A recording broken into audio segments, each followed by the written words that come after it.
I wonder what it is. Dropbox. Oh, let's see if I can open it.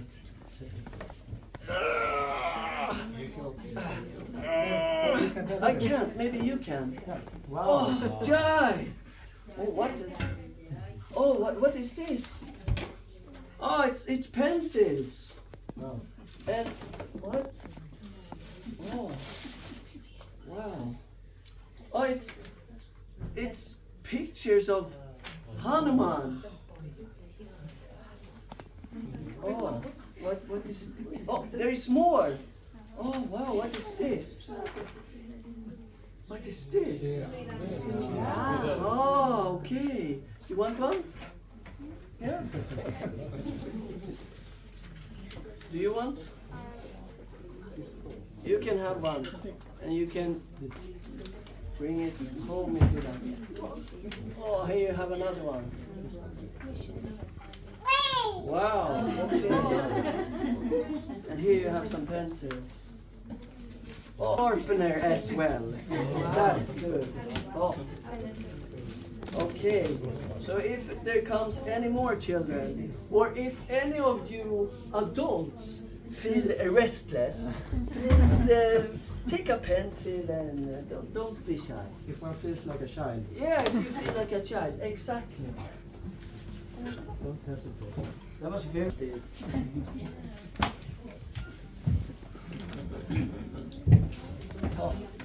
Because the deities that looks like statues, they are alive. Ram is here. Hanuman is here. Prabhupada, he is here. So, even though I'm very surprised that Hanuman just came, I think we did quite a nice kirtan.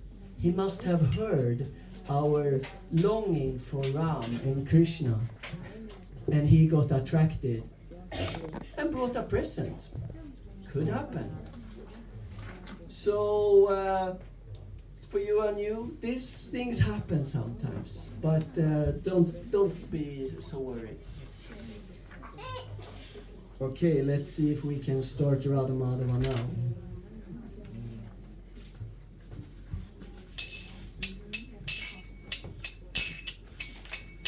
Jaya Radha Madhava Kunja Bihari.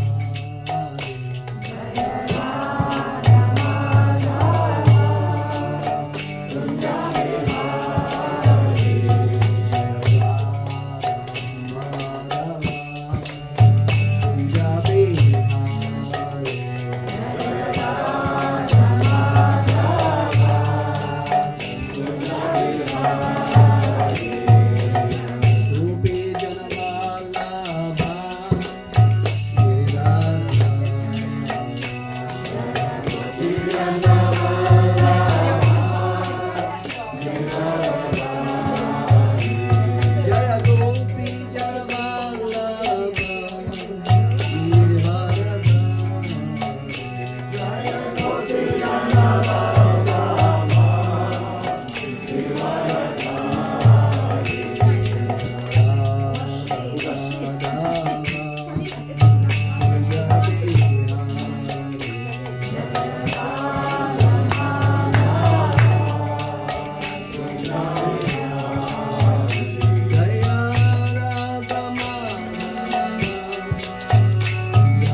So, is there anyone here that has zero knowledge about Ramayana or Lord Rama? Okay, good. Yeah. Felix, you're... 100 of 1%. Oh, wow, that's amazing. You want to switch places? So, Felix, you know a little bit, Yes, right? yes. Yeah. Cool. So, then I will actually... yes.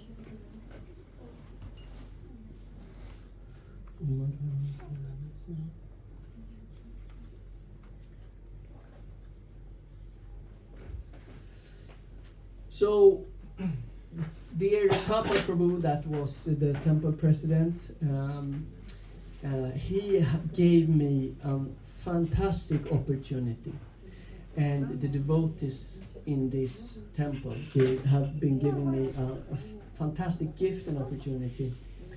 And that is to get to know Lord Ram and the Ramayana, not only through scripture, not only through hearing, not only through reading, but all through theater and drama.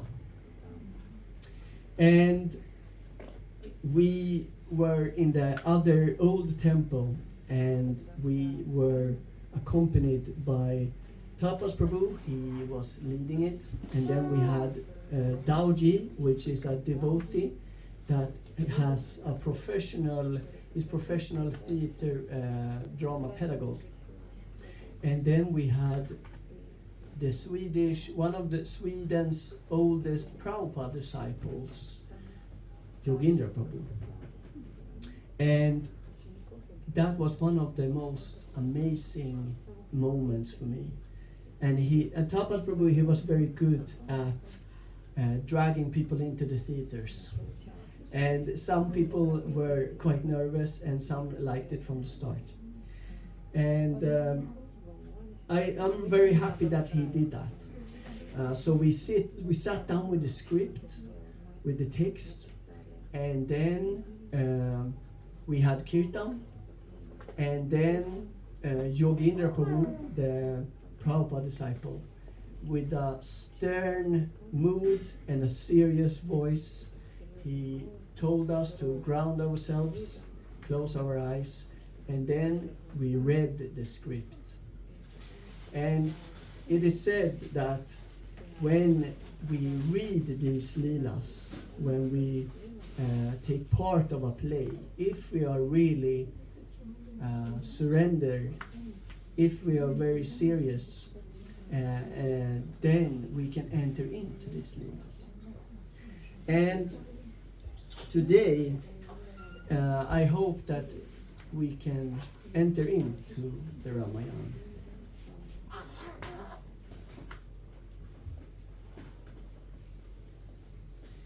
But it actually takes something special. There is some tapasya, and the word tapasya means to do something difficult for the Lord. And in India, you will see sadhus that are sitting in rings of fire and meditating, or holding their arm up for maybe 20 years or for a lifetime. But right now, we will do a tapasya, and we will try to enter in to the leelas with the pure mind of a child. Do you remember when you were a child and you got a new toy, and you could drive this car, and the wall, this became a wow, it was mountains, and you were really, really into it. That's why that you who are children, you are very blessed. You can do something that we adults have a hard time doing sometimes. We adults, we think of jobs, and we think of money, and we think of this car, and we get stressed up. And as we grow, we hear, it's very important to go to school. So important, the grades. You need grades so that you can have money and family, but that is important. But with time, maybe we lose something. The imagination, the power of imagination, the power of creativity and playfulness. Even the most bright minds that has come up with amazing inventions, they have done that in a playful state, where there is not so much right and wrong, with an open mind. So, thank you all the children for coming here and inspiring us. And maybe you can help us in one way.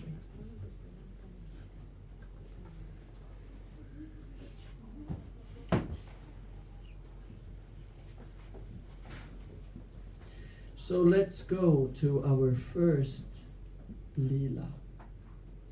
I will today read 3 different Leelas. The Ramayana is an ancient, beautiful text, filled with whatever you need in life, I would say. It has strong, courageous warriors, the best action heroes ever. Batman has nothing on Ram. Batman has nothing on Hanuman. And Spider-Man, go to bed. Superman, I don't know. He has a little bit, but you know what? Not on the beautiful and amazing characters of the Ramayana. Even the British who tried to conquer India, their hearts were turned by the Ramayana. And you can see today, historically, that the Ramayana is still in the hearts and minds of people who call themselves Buddhists or Christians or whatever. You can see, for example, in Thailand, all the kings have the name Rama. And outside of all the Buddhistic temples, they have these big monsters, it's Rakshasas. But in their culture, they are now tamed, so they protect the temples. And you can see this. So the Ramayana has made a very big and deep impact on culture still today.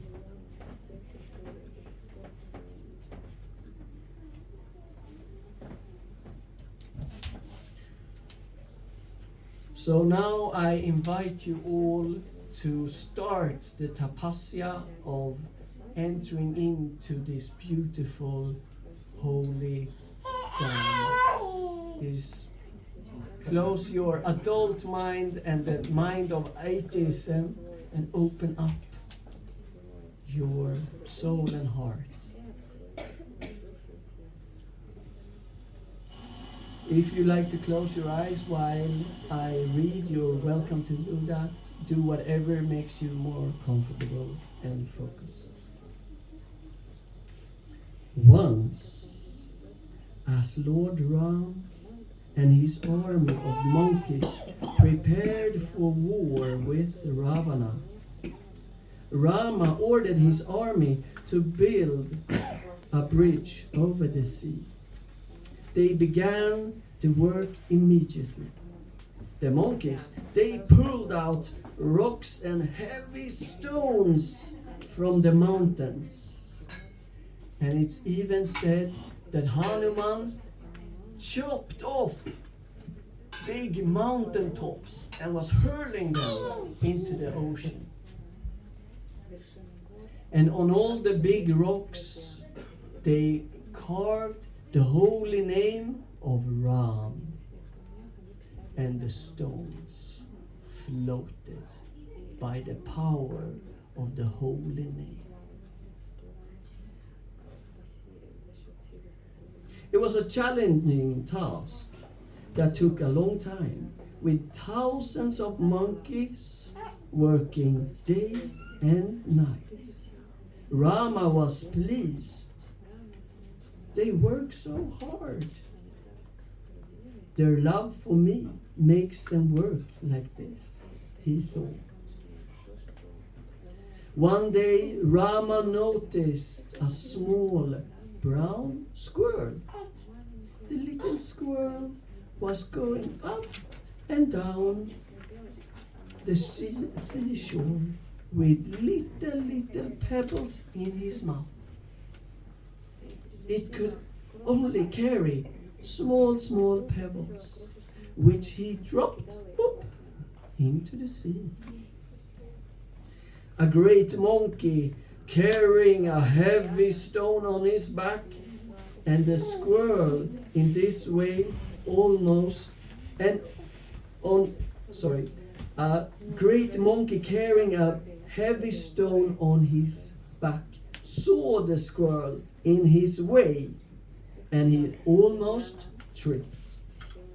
The monkey shouted, "Ah, you little thing! You're in my way! I almost fell!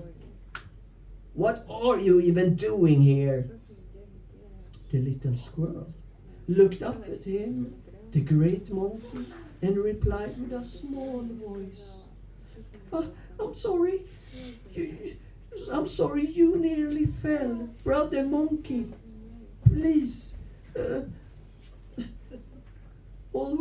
I'm trying to always look where I'm going. I'm trying to help build the bridge for Rama, and I want to work hard for him. The monkey laughed and he said to the other monkeys, "Come on, do you see this squirrel building a bridge with his pebbles? Oh my God, oh dear, oh Ram. I never heard a funnier story." The other monkeys laughed too. The squirrel, underrated, said, "I can't carry mountains or rocks. Ram Bhagavan gave me only little strength. I can only carry pebbles. My heart cries out for Ram, and I do all I can for him." The monkeys retorted, "Come on, don't be foolish. Do you think you can help Rama? Do you think you can build a bridge with pebbles? Come on. He has a big army to help him. Go home and don't get in our way." "But I want to help too," insisted the squirrel, and continued carrying pebbles from the shore to the sea. Angrily, one of the monkeys picked up the squirrel by its tail and threw it away. The squirrel, crying out the name of Ram, fell into Rama's hands.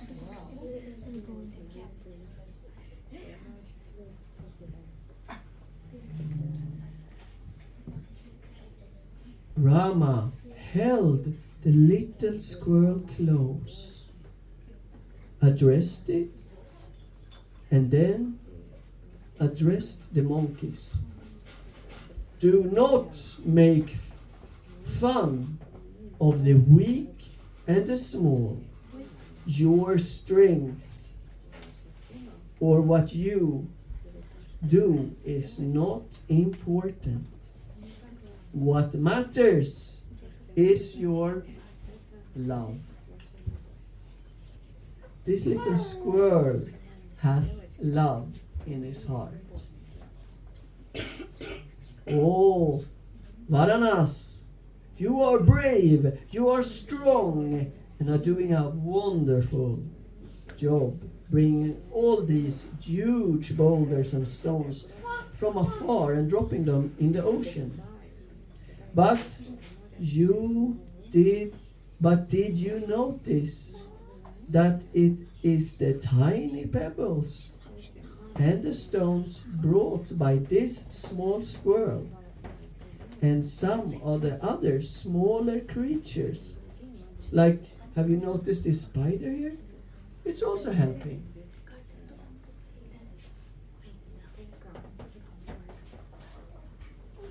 And they are filling the small gaps left between these huge stones. Further, don't you realize that the tiny grains of sand brought by the squirrel are the ones that binds the whole structure and make it strong? Yet you scold this small creature and flinging him away in anger. Hearing this, the Varnas, they were ashamed and they bowed their heads. Rama continued, always remember, however small, every task is equally important. A project can never be completed by the main people alone. They need the support of all. And however small, an effort should always be appreciated. Rama then turned to the squirrel and said softly, "My dear squirrel, I am sorry for the hurt caused to you by my army. And I thank you for the help that you have rendered to me. Please continue your work happily." Saying this, he gently stroked the back of the squirrel with his fingers, and 3 lines appeared where the Lord's fingers has touched it. Rama held the squirrel closer and said, "Little one, your love touches my heart." He said these words and passed his finger gently over the squirrel's little back.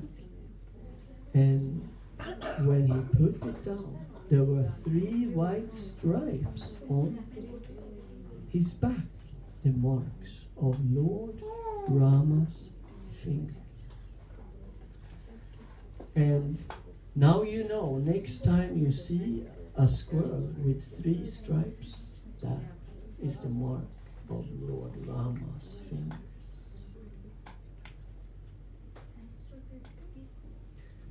So, the morality of the story is no task and no service to Sri Ram, however small, is not unimportant. And every task should be looked upon as service to the Lord. And with His blessings will always be with us. We should never forget that love and devotion matters to the Lord Ram. Not the grandeur of actions, display, or prestige. So I would like to remind us how important it is to remember the smallest members of the temple. And those are the children. In the temple, it is mainly made for us adults.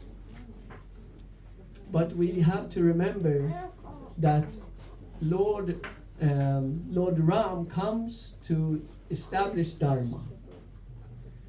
And he does this through the teachings that goes from parent to children. And when the children are in the temple room, do we greet them as if it's an adult person? We know about Vaishnava etiquette, how to greet Vaishnavas and how to respect Vaishnavas. But do we actually treat children as full members? Do we sometimes maybe get caught in our adult mind, being stressed with work, being stressed with obligations. They are also Vaishnavas, and they are also very important, because we will grow old, and one day the kids have to carry forward Sanatana Dharma and uphold the temple. So it starts small. And thank you so much to all the parents that come today. I know it's a hustle with all the barnvagn and the prom and all the things, and there is diapers, and that's also tapasya. And that is also important. And we who are not maybe used to children, some of us, I know, I work with children myself, so for me it's maybe easy.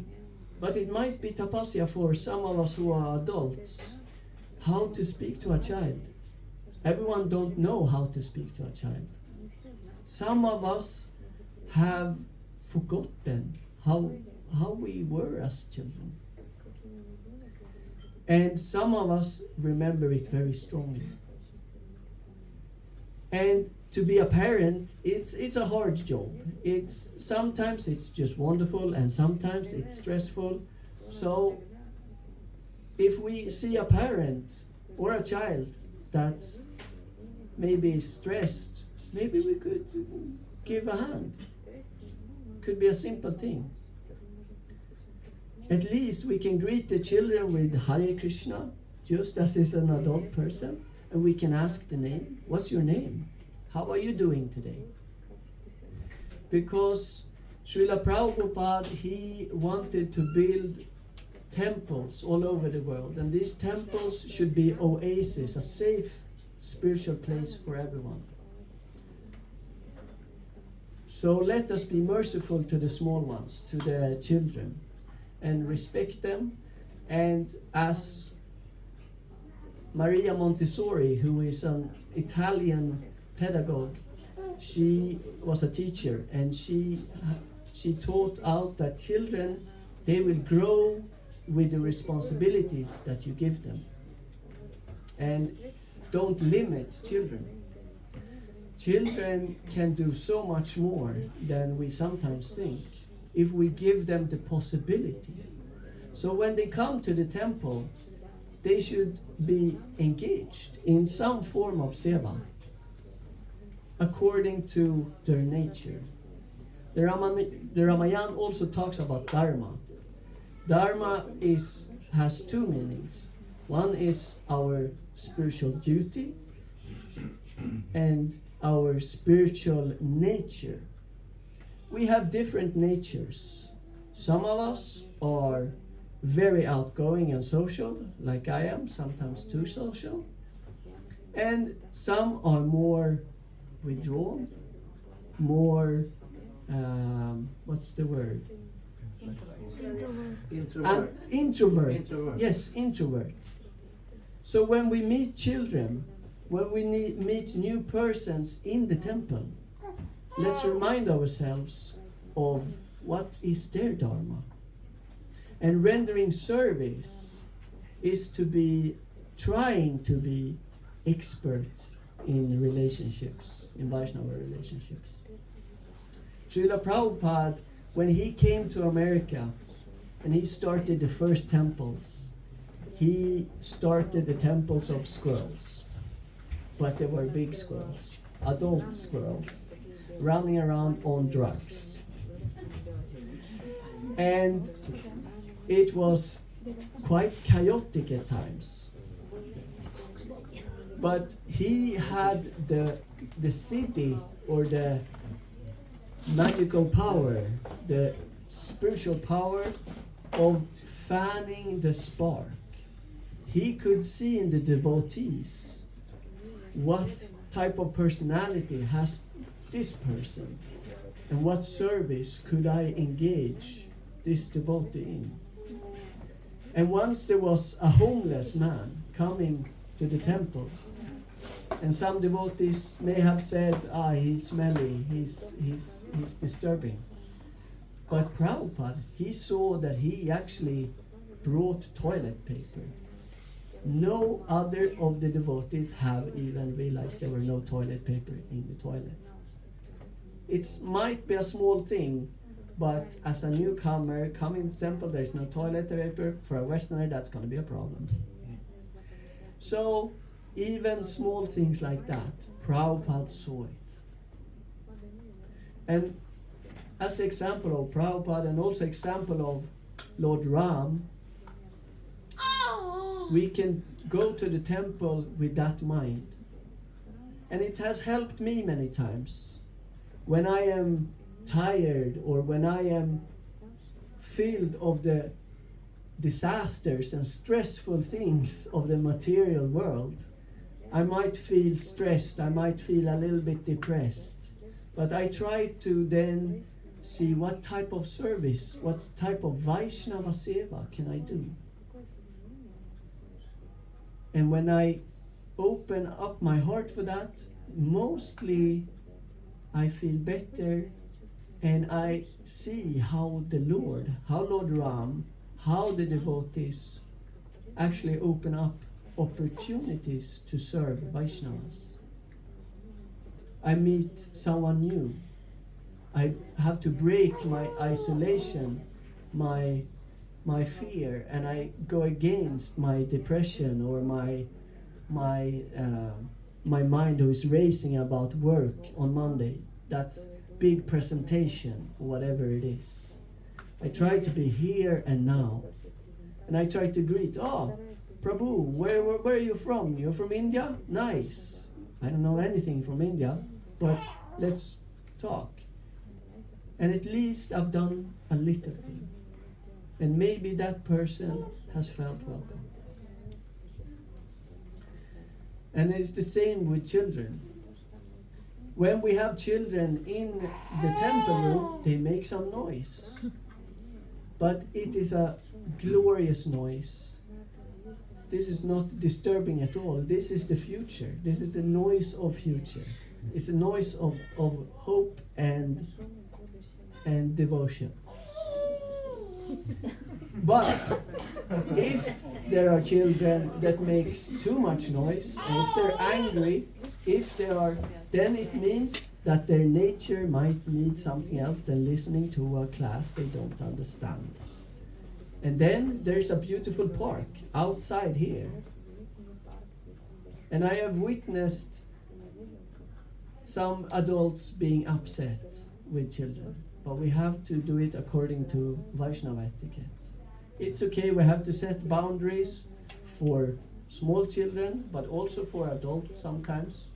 But through Vaishnava etiquette, we can do it in a harmonious and positive way. So I hope that we all can come together and help the small ones have a nice experience. And now I see there's 2 more children. Welcome.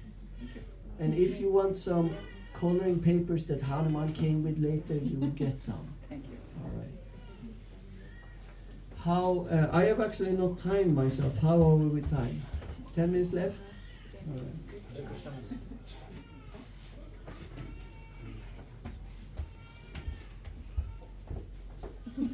Then shortly I will read one more Leela.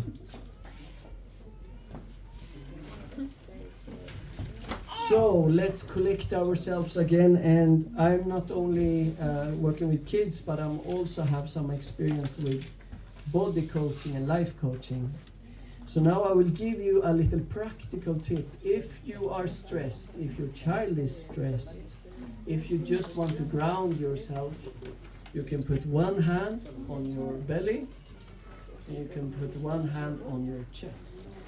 If you like to, you can try this, and you can breathe 3 times.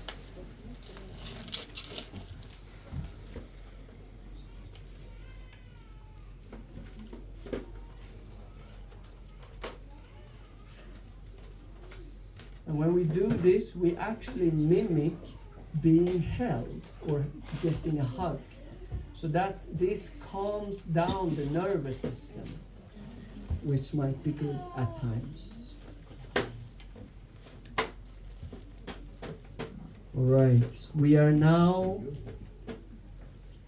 at the banks of South India.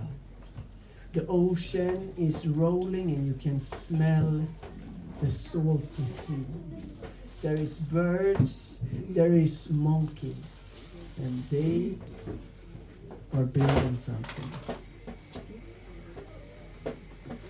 Hanuman flew forcefully into the morning sky. Trees, shrubs, and flowers flew behind him in the wind, raised by his movement, like relatives following a dear one, setting out on a long journey. Hanuman thought of Ram. Sampati was right. Simply by remembering Rama's name at the end of life, anyone could cross the entire ocean of material suffering. These 800 miles were nothing. Hanuman felt confident of success as he soared towards Lanka.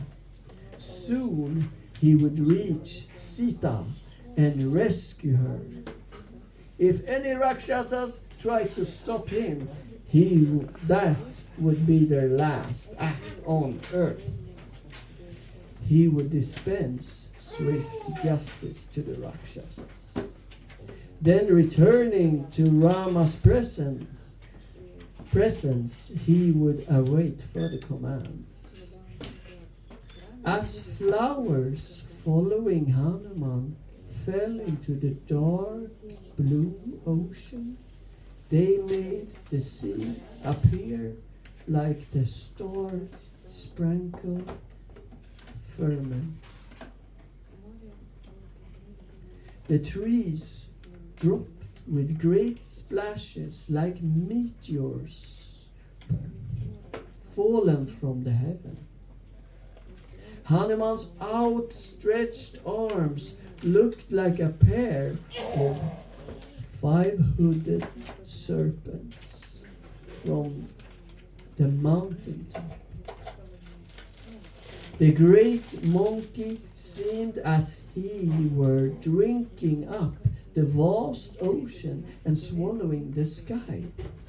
His eyes blazed like 2 sacrificial fires, and his coiled tail flew behind him like a flag.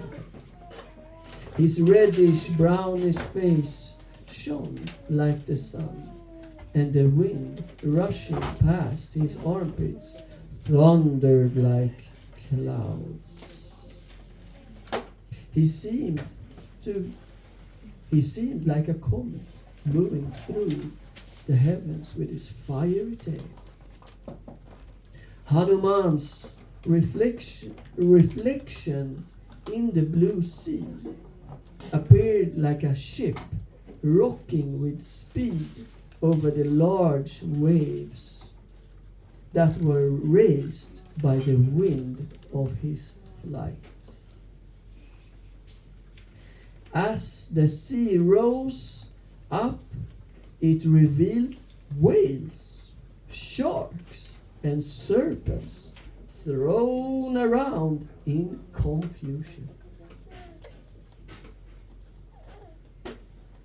Hanuman rushed through the sky like a winged mountain, drawing behind him white and red-hued clouds.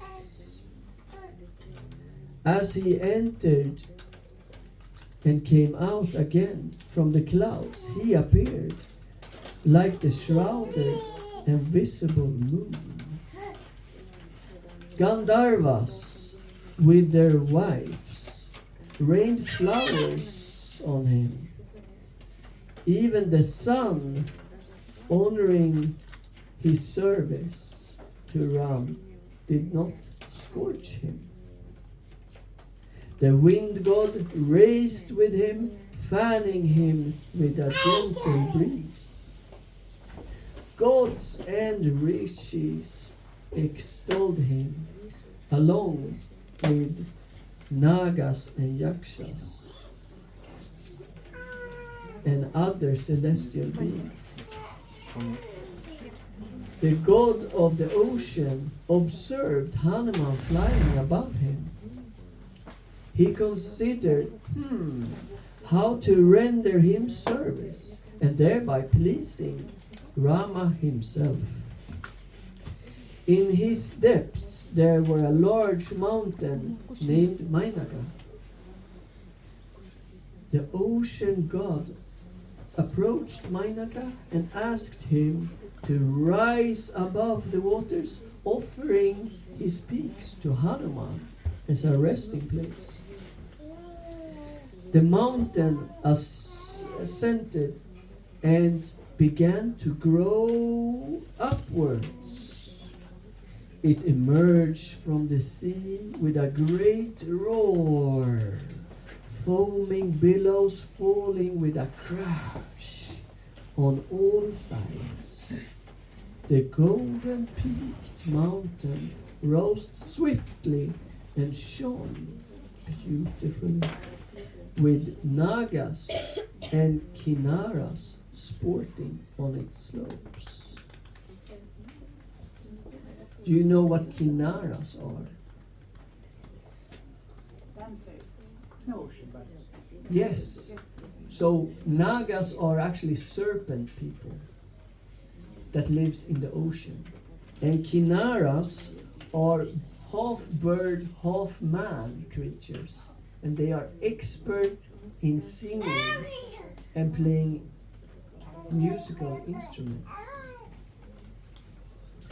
Hanuman saw the mountain ahead of him, filling the whole sky, and he thought it to be an obstruction, maybe even a rakshasa.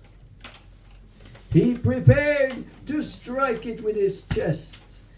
The mountain deity assumed a human form and stood on its peak. There's actually one version where Hanuman actually punches the mountain, and the mountain cries and says, "Why you punch me? I just want to help you." The mountain deity assumed a human form and stood on its peak. "O Hanuman, requested by the gods of this god of sea, who wishes to serve Rama, I am here to offer you shelter and rest." The sea god was formerly rendered service by Rama's ancestor, Saraga, who filled the ocean when it had been dried up by angry Agastya Rishi.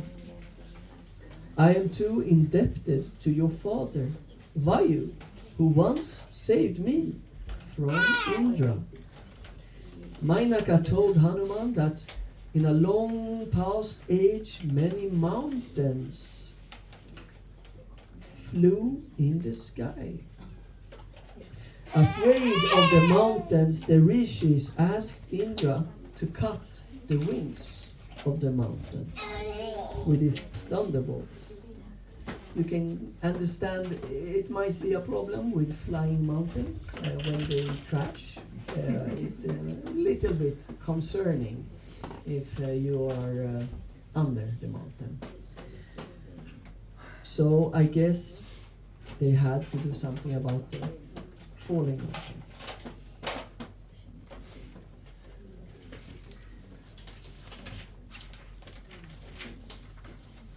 Vayu had saved Mainaka from Indra.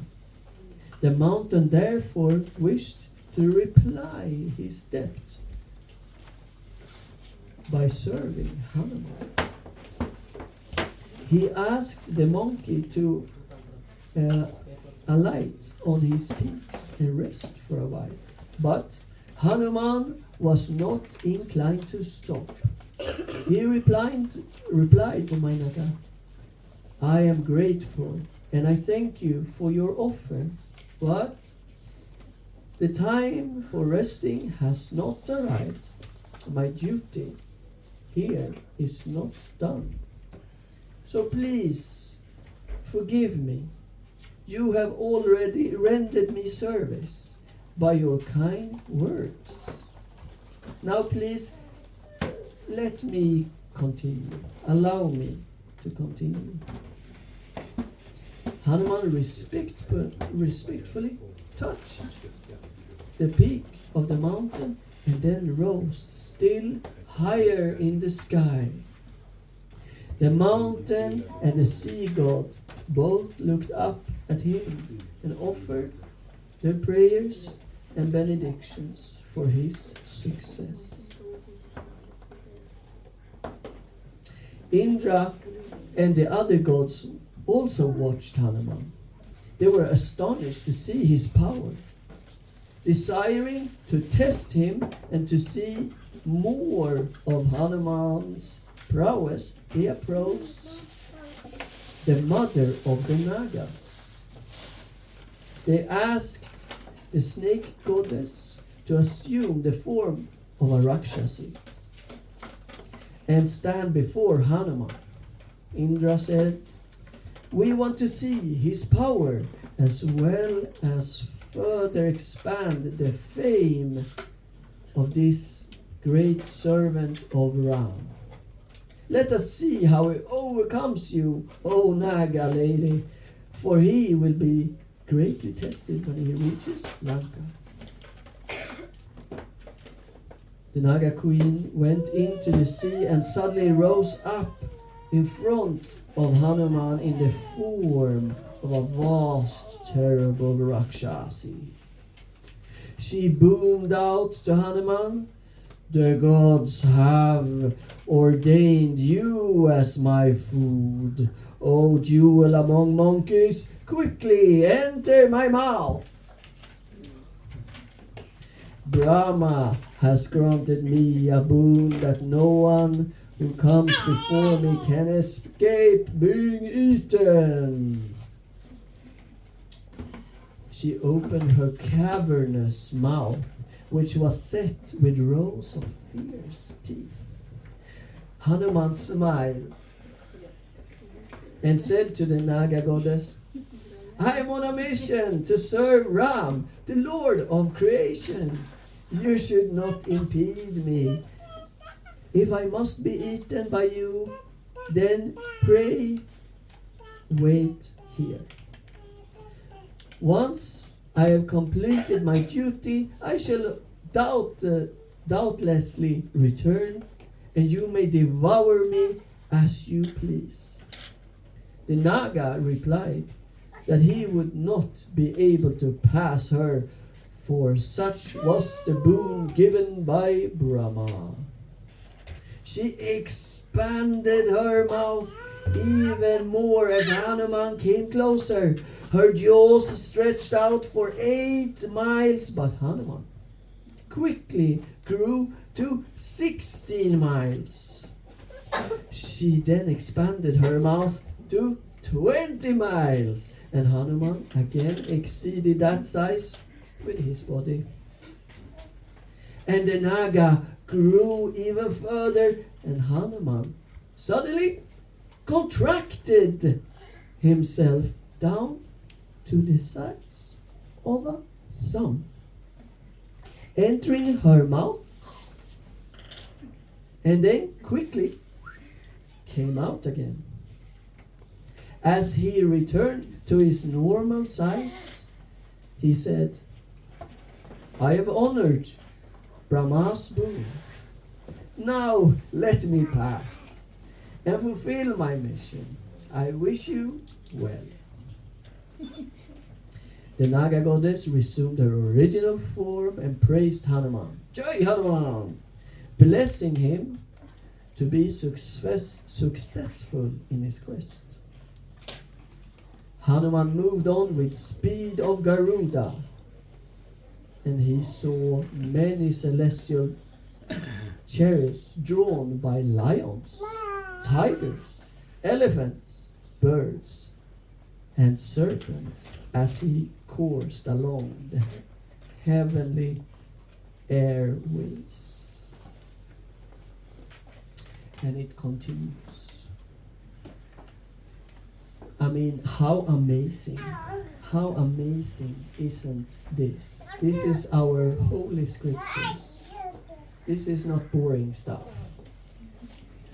This is full of action, full of creativity, full of deep, deep wisdom. Just imagine the smell of the air, of the powerful air, when Hanuman is flying over the sea so fast that trees are ripped and follow him, bushes and flowers. Can you imagine that smell? What a perfume it must be. And the poetic language that this is written in, it's just amazing. And there is this Swedish guitarist called Yngwie Malmsteen, and he's known for his crazy guitar solos. And he has a quote that I think is pretty suitable for our dear, wonderful Leelas, and it said, "How can less be more? It's impossible. More is more." And it's true. More is more.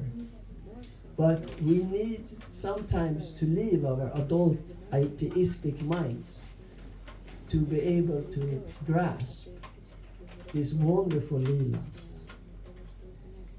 And this is not only stories, it's not only symbolical, but it happened. And it happens still today. The children today, thank you again for coming. And maybe we do not see the deities move, but they can move. And a lot of mystical things happen. And if you're lucky, small squirrel or big squirrel here, if we ask Lajavati, she can tell you some of the stories of what's going on here sometimes. The pujaris, those who dress the deities, they get a very special relationship with the deities and the temple. And sometimes they are quite mischievous when you dress them. And it takes a long time. And they really have to sweat. And they do this because they like to put us in a little bit of anxiety.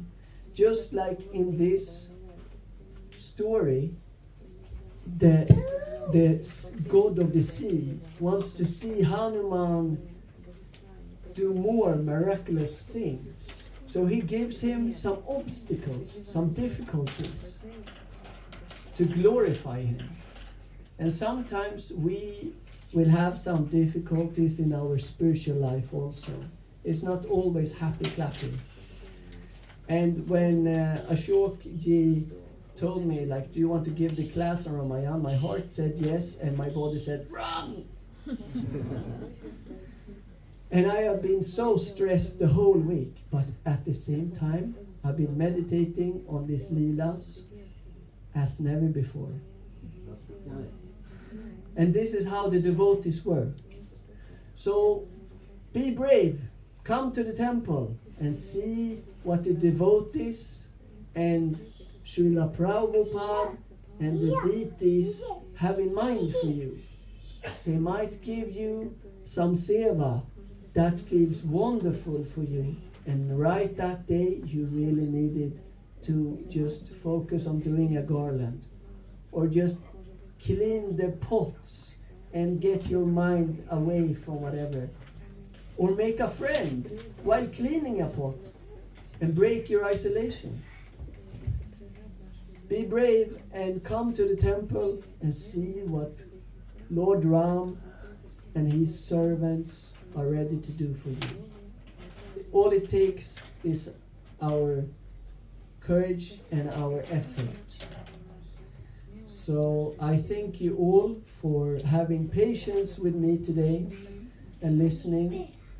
And take what you like and leave the rest. Hare Krishna. Hare Krishna.